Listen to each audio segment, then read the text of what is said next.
Welcome to the Cat Kanavos Show. I'm your host, Cat Kanavos, and I'm the author of Dreams That Can Save Your Life, written with Dr. Larry Burke, who is a radiologist from Duke University. Our guest today is Gregg Braden, and he is a 5 times New York Times best-selling author and is internationally renowned as a pioneer in the bridging between science, spirituality, and human potential. Welcome to the show, Gregg. Kat, it's so great to be with you today. I'd like to take you with me and have that introduction everywhere I go in the world, and in your copious spare time, of course. Oh, my goodness. Thank you for having me. You are so welcome. So, I'm so excited about your new research that is out in the book called From Evolution by Chance to Transformation by Choice. I mean, how awesome is that? What a great title. As soon as I saw that, I thought, here's something that really needs to be shared with the world. So some of your book, you're talking about missing physical evidence for evolution of our species. Can you tell us a little bit about that? Well, I'll just say the book, the title of the book is Human by Design, subtitle From Evolution by Chance to Transformation by Choice. And there's essentially 2 books in one cover. The first half of the book is based in science, although it is not technical, sharing the new evidence that's telling us that evolution, while it is a fact for many forms of life, is simply not the human story. And it's not my theory, it's not my opinion, it's where the new DNA evidence is leading that simply is not making it in the mainstream. You're not seeing this on, what I call pop science on the cable networks or in the airport newsstands.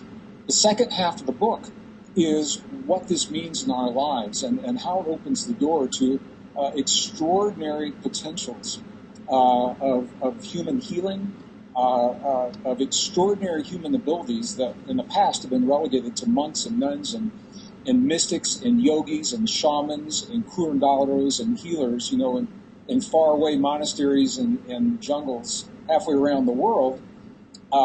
You can go there and learn these things, but the key is we can also do it in an urban setting in our living room. So this is where these 2 things come together in a really beautiful way. There's a new human story that is emerging. The old story is a story of separation, powerlessness, struggle, competition, conflict. The new story is a story of cooperation and extraordinary potential. And in a world that is changing faster than we can document it in our textbooks or our classrooms, I can't think of a more powerful message and a more healing message for us to have. So that, in a nutshell, is what this book is all about. Well, I so agree with what you're talking about with self-healing, because we are self-healing machines. We've come to this idea that we can't really heal ourselves unless we go to the doctor and get pharmaceuticals. If you're a type 2 diabetic, you have to go get on these pharmaceuticals forever, is what I call it. Whereas our body is a natural self-healer. Don't believe me? Cut yourself when you're cutting an apple. What does your body start to do? It immediately starts to self-heal. It coagulates. The bleeding stops. And then you put a Band-Aid on it or you wrap something around it. The next day, it's knitting together. We're natural self-healers. The other thing that I found so amazing in your book is you were talking about experiencing deep intuition and how we're, kind of special in that. I'm sure that, Gregg, I love animals. If there's a sick little bird on the ground, I bring it in the house. My husband goes berserk. I have hatched eggs in shoe boxes, and the last time I brought in an abandoned nest that had fallen out of a tree, Peter says, I'm going to throw those against the wall. And I said, no, that's birdie abortion. We can't do that. We hatched them. We grew them, and they flew away. So, I know animals have a lot of intuition because I see it in my cats, and I know you probably see it in yours. But what makes us, I think, different is the fact that we can get dreams that give us profound guidance. They can diagnose our life, diagnose our bodies, diagnose our illness, and then we can use the medical front to validate what these dreams said. And that came under the intuition to me. So would you like to talk a little bit about that? Well, I'm going to go back, in the brief time we have, I'm just going to hit this, excuse me, at a very, very high level. What the science now is showing is that we, what are called anatomically modern humans, that's us, excuse me, we appeared suddenly about 200,000 years ago with no evolutionary path leading to us. Now, I'm a scientist. I'm a degreed geologist. I've got a strong background in life sciences, molecular biology, molecular chemistry, invertebrate and vertebrate paleontology. That's given me the opportunity and the skill set to look into these very obscure technical journals, peer-reviewed science, and this is hardcore science, that is revealing this new information to us that simply is not trickling down in the mainstream.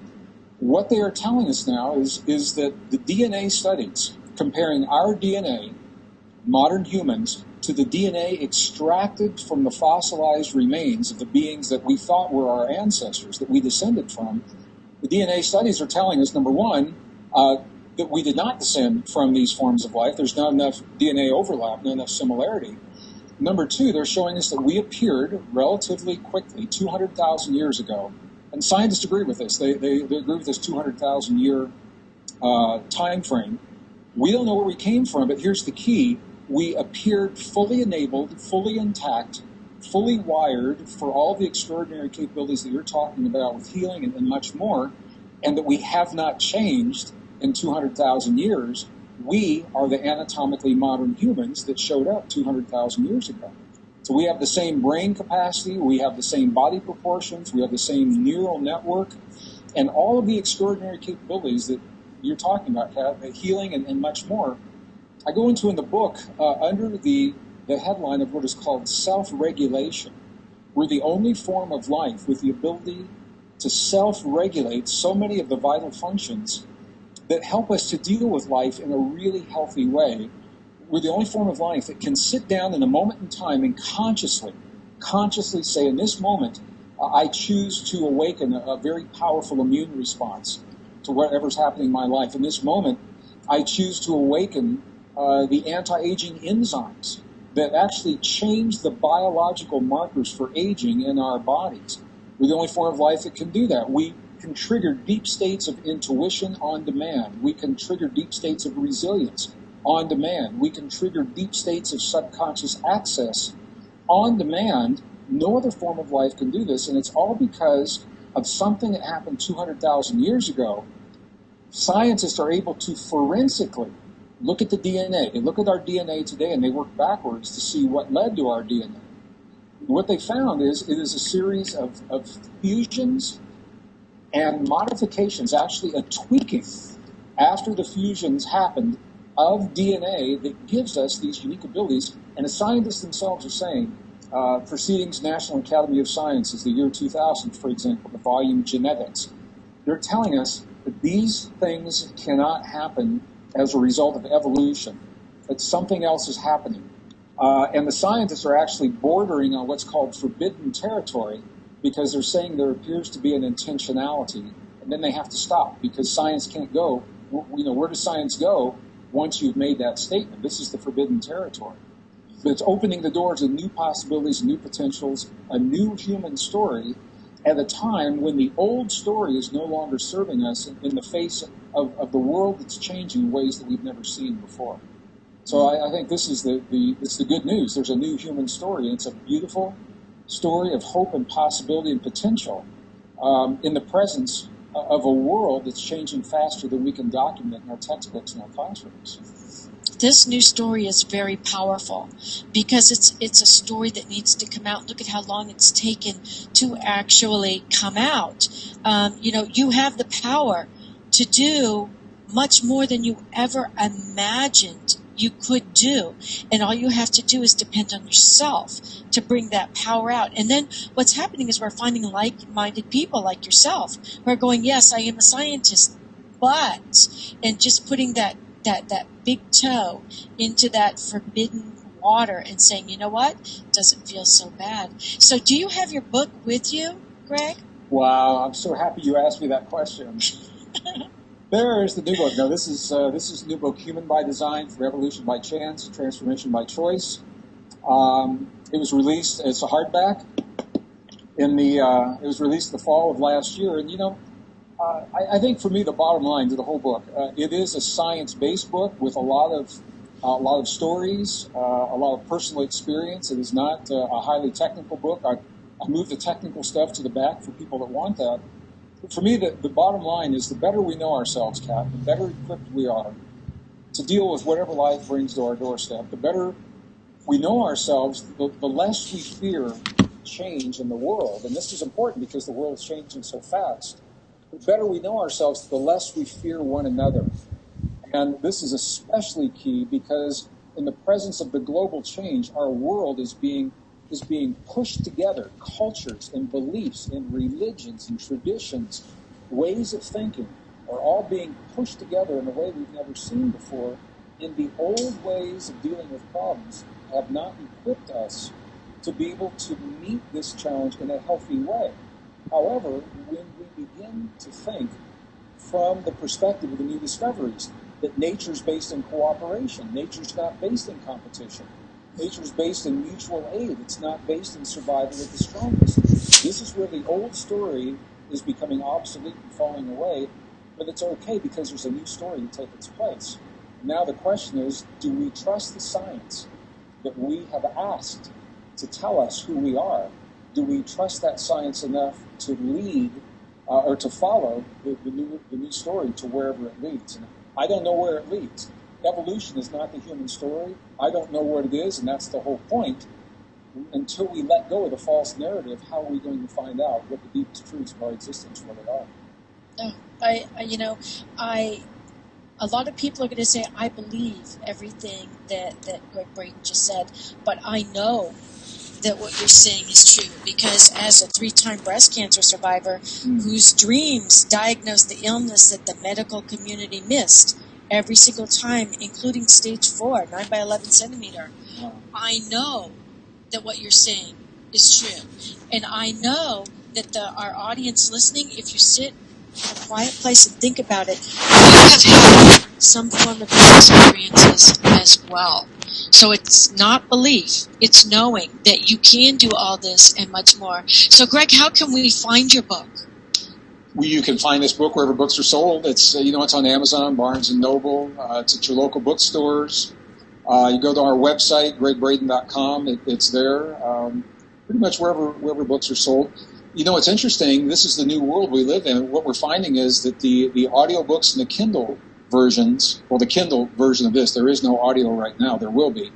But the Kindle versions are outselling the physical book. So it tells me that people in the digital world are really picking up on this information. And, I want to be really clear, Kat, when we talk about evolution, in the past it's been an emotionally charged topic because people believe that the topic is binary. It's either Darwin's idea of evolution or there's a religious story.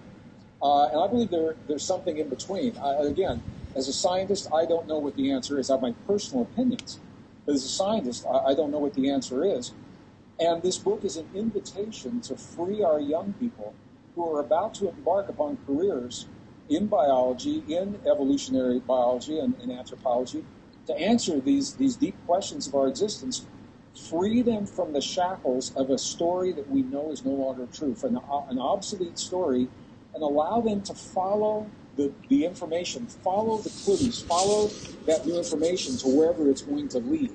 And I think that's really the hope of our future, because we've got to think differently now than we ever have before. If we're going to survive the changes that we see in the world, the changes that we're seeing in our culture and our society, to transcend the hate, to transcend the hurt, to transcend all of the challenges that we see in our differences, we've got to think of ourselves differently.